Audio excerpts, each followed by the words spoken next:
হযরত ওমর ফারুক রাদিয়াল্লাহু তাআলা আনহু এর খেলাফতকালের একটি ঘটনা। হযরত ওমর ফারুক রাদিয়াল্লাহু তাআলা আনহু খেলাফতের আসনে সম্মুখীন হওয়ার পর তিনি সরেজমিনে প্রজাদের অবস্থা দেখার জন্যে ছদ্মবেশে তিনি একদা ঘুরতে লাগলেন।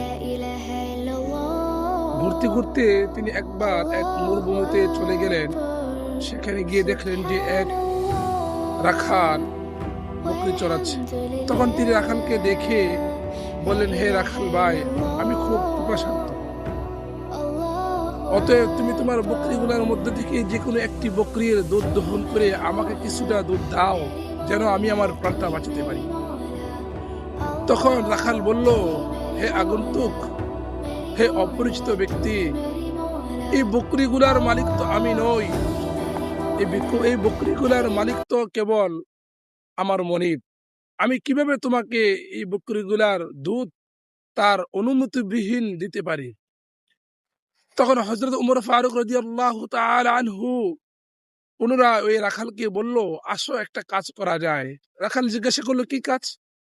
তখন ওমর ফারুক রাদিয়াল্লাহু তাআলা আনহু বলল যে, তুমি তোমার বকরিগুলোর মধ্যে থেকে যে কোনো একটি বকরি আমার কাছে বিক্রি করে দাও, এতে আমি আমার জীবনটাও বাঁচাতে পারবো, সেই সাথে তুমিও কিছুটা লাভবান হতে পারবে। তখন ওই রাখাল এক আশ্চর্যজনক উত্তর দিল।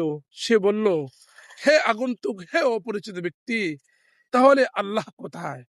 পৃথিবীর কোনো ব্যক্তি হয়তো দেখতেছে না, কিন্তু আল্লাহ তাআলা তো দেখতেছে।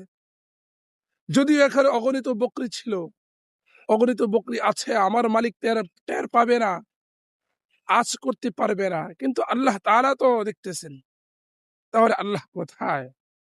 প্রিয় ভাই, এক সময়, এক কালে, এক যুগে একজন রাখালের ভিতরে যেরকম যে পর্যায়ের খোদাভীতি ছিল, আল্লাহ ভীতি ছিল, আল্লাহর ভয় ছিল, আল্লাহর ভয় ছিল, আজ যদি সে ভয়, আল্লাহর ভয় আমার আপনার ভিতরে থাকে, তাহলে অবশ্যই আল্লাহ তাআলা আমাকে এবং আপনাকে দুনিয়া ও আখিরাতের সবচেয়ে সফল কাম ব্যক্তি হিসেবে কবুলের মঞ্জুর করবেন।